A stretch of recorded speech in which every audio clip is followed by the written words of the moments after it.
Ndabasuhuje nanone mbifurije umugoroba mwiza cyangwa se ijoro ryiza bivanye n'ahantu uherereye. Imana ya Isirayeli, Imana yanjye, Imana yawe ikumere umugisha.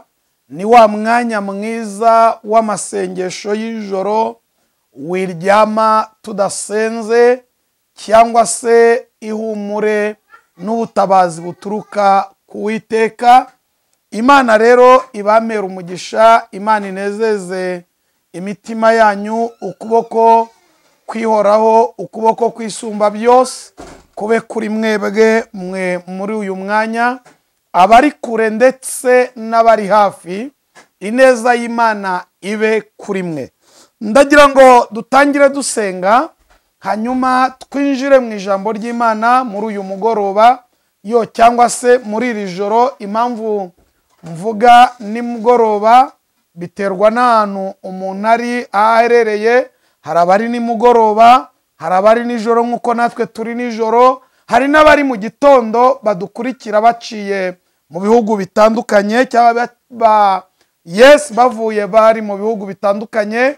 Imana ibamere umugisha, kandi reka nengere mbashimire kubwa komanteri zanyu, kubwo kumva iyi nyigisho, kubwo gusharinga iyi nyigisho. Uko ubikora Imana iguha umugisha. Nukanda like Imana iguha umugisha, nusharinga Imana iguha umugisha, nupostinga iyi nyigisho Imana iguha umugisha, nuyiha abantu 3 Imana iguha umugisha, nuyiha 7 Imana ikongerereho. Iri joro wakira ihumure ryiza riturutse ku Mana. Ndagira ngo dusome ijambo ry'Imana, hanyuma twumve icyo Imana ivuze muri iri joro. Twumve icyo Imana ivuze muri iri joro, niturangiza tuze gusenga. Reka ngusabe, tumira mugenzi wawe, ashobora kuba ari kwa muganga, mwoherereze iyi message. Ashobora kuba ari mu rugo, mwoherereze iyi message. Ashobora kuba ari kurya, mwoherereze iyi message. Mubwire ngo sura umurage wa Bera TV, wumve iki Imana ikuvugaho, ivuga no ku gihugu cyawe. Haleluya. Rambura Bibiliya yawe, Abami ba Kabiri, igitabo cya kabiri cy'Abami, ibice ni 20, umurongo waho wa 6. Turasoma ayaho gusa. Havuze ngo iki? Cyangwa se yes, umurongo waho wa 6 haravuze ngo kandi kubaho kwawe nzongeraho indi myaka. Haleluya. 15. Kandi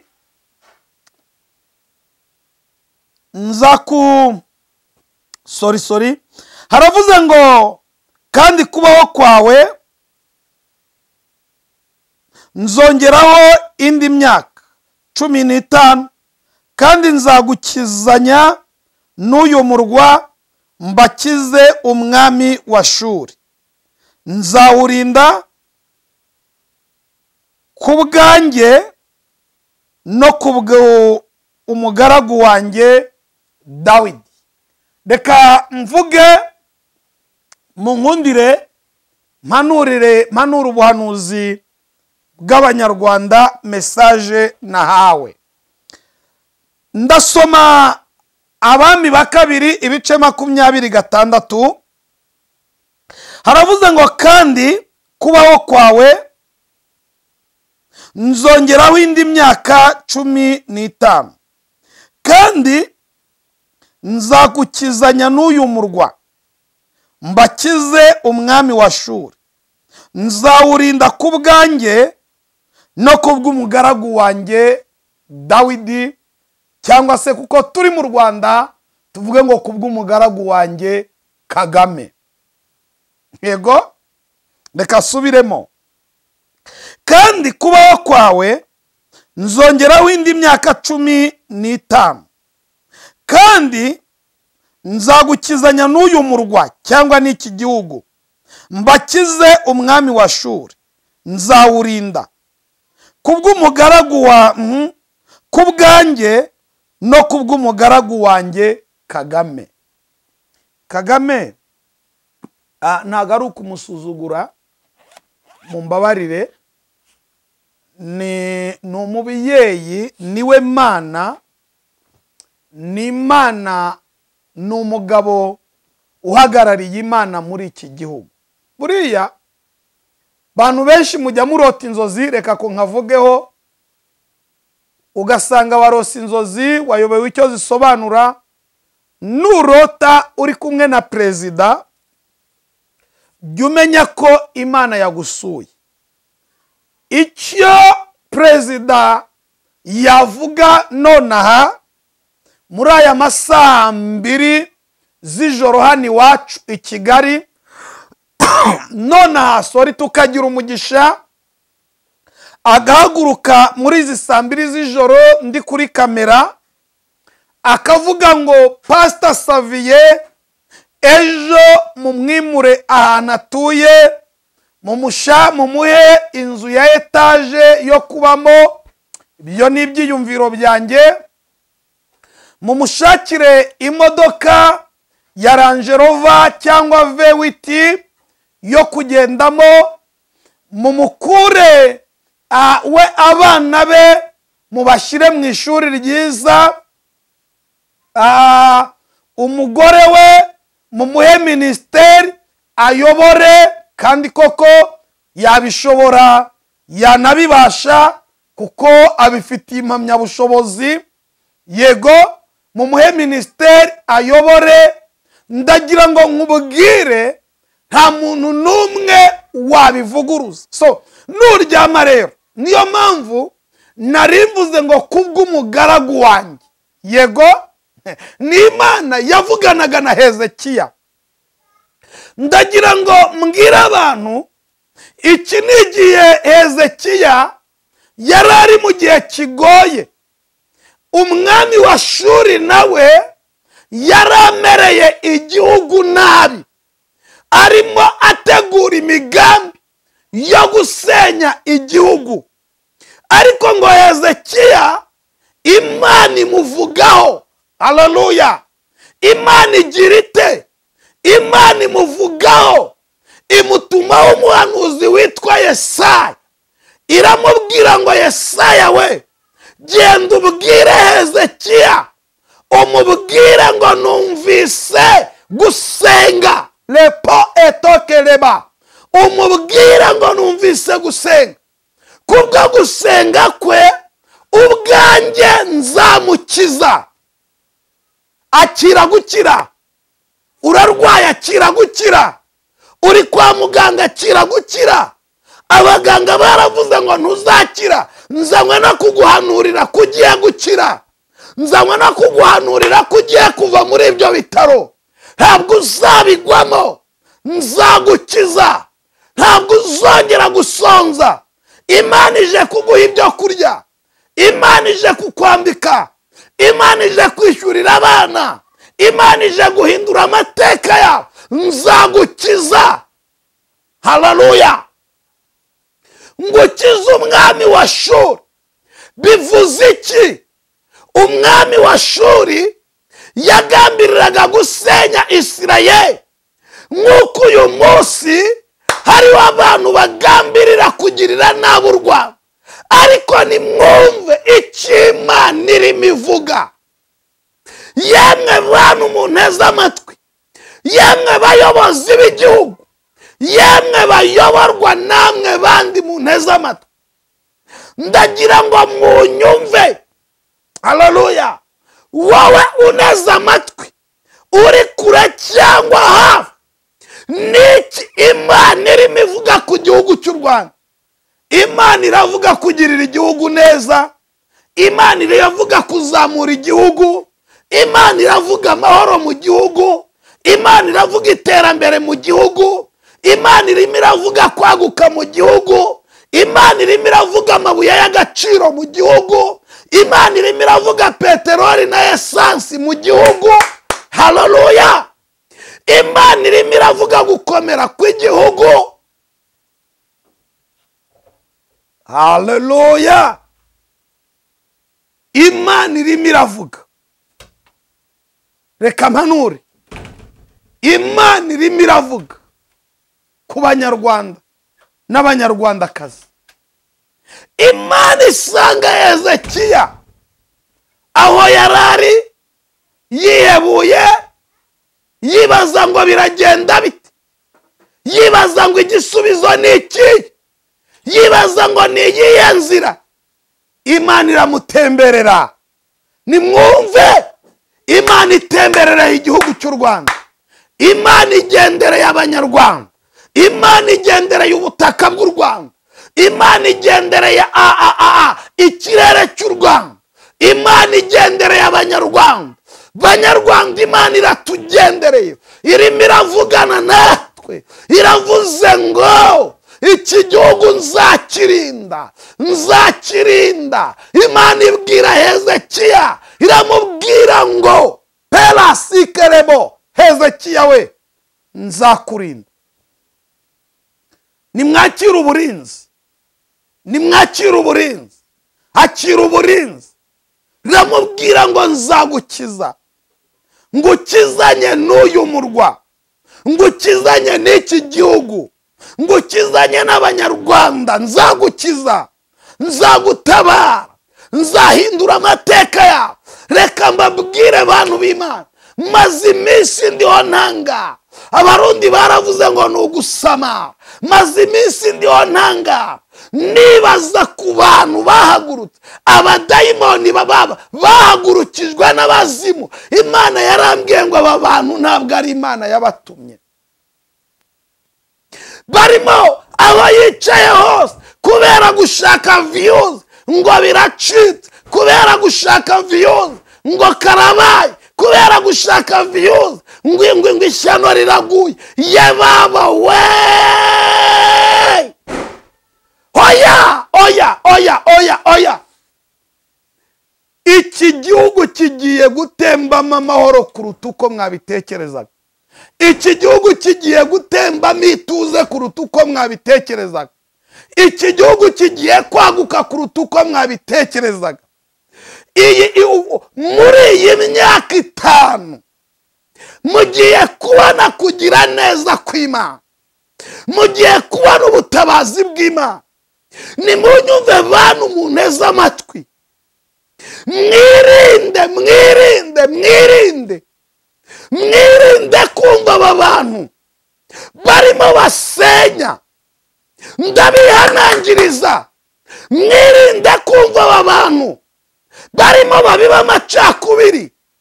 Ubyutse mu gitondo wese yabura akazi, agafungura YouTube kugira ngo abone abamukurikira, agahanura ngo biracitse. Reka mbabaze mwabagabo, reka mbabaze mwabamama, reka mbabaze, muzi iby'Imana yavuze kuri iki gihugu? Murabyibuka? Ese basi niba mutanabizi, ntabwo mujya mwumva babivuga? Yana bose kitayaze de bone sheregerema. Banyarwanda, banyarwandakazi, ndabasabye mwirinde aba bantu, mwirinde aba bantu bababwira ngo biracitse, mwirinde aba bantu bababwira ngo ishyano riraguye, mwirinde aba bantu bababwira ngo iki gihugu kizabamo intambara. Ndahiye uhoraho, ndahiye ukuri kw'Imana, ndahiye ukuri kw'Imana yo mu ijuru. Era benita kive shedo de benefo, lantoki de benesaini contre benefa, lo benita igide. Herebo, nimunyumve, ndahiye ukuri. Nta ntambara izaba muri iki gihugu, nta ntambara iri muri iki gihugu. Abana bagiye kwiga, hagiye kubakwa imihanda igeretse, hagiye kubakwa indi stade y'akataraboneka. Haleluya. Hagiye kubaho imihanda ya gari ya moshi.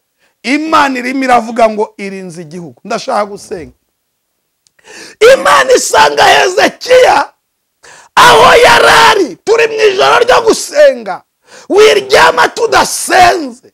Aho yarari iramubwira ngo Hezekiya we, nzagukiza, ngukize kandi nzakurinda, ndinde n'iki gihugu, nyirinde umwami wa Shuri. Bishatse kuvuga iki? Nta muntu uzarwanya igihugu ngo agishobora, nta muntu uzarwanya abanyarwanda ngo abashobora, nta muntu uzarwanya nibyo ibibomborana bizabomborana. Reka mbisubiremo, abasakuza bazasakuza, abashinga za guverinoma zikorera mu buhungiro bazazishinga, abategura imigambi mibisha bazayitegura, ariko nimwumve ijambo ry'Uhoraho. Yaravuze ngo imigambi yabo ntabwo izahama. Haleluya! Imigambi y'aba bantu ntabwo izahama, imigambi ya n'abahimana ntabwo izahama. Ariko yewe ni nako yitwa koko. Imigambi y'abanzi bacu ntabwo izahama, kuko Imana niyo ivuze ngo nzabarinda, mbarindane n'uyu murwa, mbarindane n'iki gihugu. Ntabwo ari amaboko y'abantu, nimunyumve. Nzanywe no kuvuga iby'Imana yambwiye. Nzabarinda, mbarindane n'iki gihugu. Mwakira uburinzi, mwakira kurindwa, mwakira ubutabazi, mwakira kugirirwa neza n'Imana, mwakira imirimo y'Imana. Aho muri ntabwo mpazi, aho muherereye ntabwo mpazi, ibihugu murimo ntabwo mbizi, imigabane murimo ntabwo nyizi. Ariko reka subiremo, reka ntange message. Ni munyumve bayobozi, bayoborwa, munyumve bayobozi. Nimwe cyane nifuza ko munyumva, abashobora kunyumva. Hari abantu bagiye gutahuka kubwo iby'Imana igiye gukora muri iki gihugu. Hari abantu bagiye kuza, bagiye kuva iyo babaga hanze, baze gukorera muri iki gihugu. Mwitegure kubakira, mwitegure imitima y'ubugwaneza yo kwakira aba bantu, kuko Imana igiye kugarura aba bantu. Imana igiye kuzana aba bantu ibakura iyo bari, iyo bari bararushye, aho baba bararushye, ubuzima babamo burabagoye. Imana igiye kubazana ibagarure mu gihugu cyabo. Ndashaka gusenga, ndagira ngo dusenge. Imana iganira na Hezekiya, iramubwira ngo nzarinda igihugu, nzagukiza kandi nzarinda kurinda uyu murwa, nzawurinda hatari kubw'iyindi mpamvu, atari kubw'imbaraga. Rababwira ngo uyu murwa nzawurinda. Haleluya! Akira uburinzi, ntabwo uzakenyuka, ntabwo uzapfa, ntabwo uzasabiriza, ntabwo bizaba uko ubishaka. Oya, oya, oya. Nzawurinda, nzawurinda, nzarinda uyu murwa, nzarinda umurwa wa Kigali, nzarinda abanyarwanda, nzarinda igihugu cy'u Rwanda, nkurindane kubw'umugaragu wanjye Dawidi. Ndagira ngo dusenge. Rambura amaboko ahantu uri dusenge, rambura amaboko ahantu uri dusenge. Ndashaka dusengera igihugu. Imana irimo iravuga ibyiza mu gihugu, Imana iravuga ibyiza mu gihugu, Imana irimo iravuga ibikomeye mu gihugu, Imana irimo iravuga umugisha mu gihugu, Imana irimo iravuga ubutabazi mu gihugu, Imana irimo iravuga iterambere mu gihugu, Imana irimo iravuga kwaguka mu gihugu, Imana irimo iravuga guhindurirwa amateka kw'abanyarwanda. Etika zebone sando benefai gride manda shedo benita igrais. Haleluya! Rambura ibiganza, rambura ibiganza dusenge. rambura ibiganza twakira umugisha Imana iduhaye, rambura ibiganza sengane nawe, rambura ibiganza aho uri mu gitanda cyawe wari ugiye kuryama, iri joro ni ijoro ryo gusenga, rambura ibiganza dusenge. Haleluya. Rambura ibiganza tuvugane n'Imana, rambura ibiganza uyu mugoroba, iri joro, bitewe n'ahantu uherereye, tubwire Imana ikuramburira amaboko. Uri Imana yo kwizerwa, Imana y'inyembaraga, Imana ivuga bikaba, yategeka bigakomera, Imana ivuga bikaba. Haleluya. Itegeka bikabaho. Dusengeye iki gihugu, uravuze ngo uzakirinda, uzakirinda umwami wa Shuri, uzakirinda abanzi, uzakirinda abagome. Hari ibyo wavuze byinshi kuri iki gihugu, natwe turabisengeye kandi turabyakiriye. Reka ubisoze ku banyarwanda kandi tugisenga. Dusengeye abantu barwaye, dusengeye abashomeri, dusengeye abafite ibibazo, dusengeye abafite intambara, dusengeye abari mu bigeragezo, dusengeye abacuruzi bacuruje bagahomba. Reka ubaramburire amaboko, ubakingurire imiryango, buri wese ku rwe ruhande yifuze kurya kuri uyu mugisha, yifuze kwakira kuri uyu mugisha, yifuze gufata kuri uyu mugisha, yifuze kwakira uyu mugisha w'Imana. Amateka y'iki gihugu n'abanyarwanda ahinduke. Urakoze kubikoze, urakoze kutabaye, mu izina rya Yesu Kristo. Sengera abagiye kuryama, ubahe ibitotsi byiza. Sengera abagiye bari mu kazi, ubahe gukora akazi neza. Buri wese ku rwe ruhande akugirireho umugisha, mu izina rya Yesu. Ineza yawe n'ubuntu bwawe bigaragare, wagura abantu, bateze imbere abasura iki kiganiro, bumva iyi nyigisho, buri wese amateka yahinduke mu izina rya Yesu. Amen.